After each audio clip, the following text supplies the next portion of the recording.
School is out for summer, but one local district is still hard at work when it comes to teacher contracts for the upcoming school year. 4 main issues led to the first negotiation impasse since 2002. And new this morning, Becky Farr is live with an update on what that means for teachers and the school board. Becky? Tim, after months of negotiations, the Minot Education Association and the school board have reached part 2 of the declared impasse. What's next depends on the most recent report from a third-party fact-finding commission who will not only make a contract recommendation but will determine who's responsible for the impasse.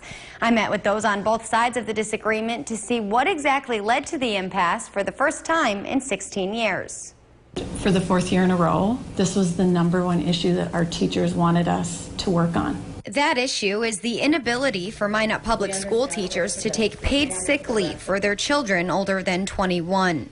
The other 3 issues that led to an impasse were salary increase, a safer workplace, and language changes to grievance policy. I've done this now for 15 or 16 years here in Minot, and I did it for 18 years in another school district, and this is only the second time I've actually gone to impasse. The impasse led to the governor's fact-finding commission to hear both sides. Its recommendations eventually led to compromise, appointing a safety committee and an outline for grievance procedure.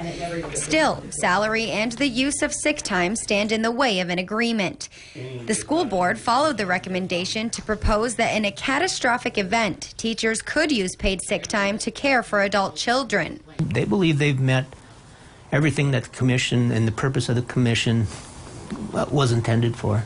But teachers say the word catastrophic, we feel, is it hinders the ability to use this leave. Bill Ehrman has a daughter who is also a teacher in Minot, and he said this issue hits home. So I couldn't drive her to the hospital, but she could come over to my house and make chicken soup if I were sick. So it just there doesn't seem to be the continuity that we would like. Despite the potential of contract imposition this year, Ehrman and Neal say this is something they'll continue to fight for. Regardless what happens in negotiations, we're going to show up in the fall and we're going to be ready to teach and we're going to love our jobs. According to the North Dakota United, of the more than 180 school districts in the state, a vast majority of them do not have contractual language that prohibits teachers from using sick time for adult kids.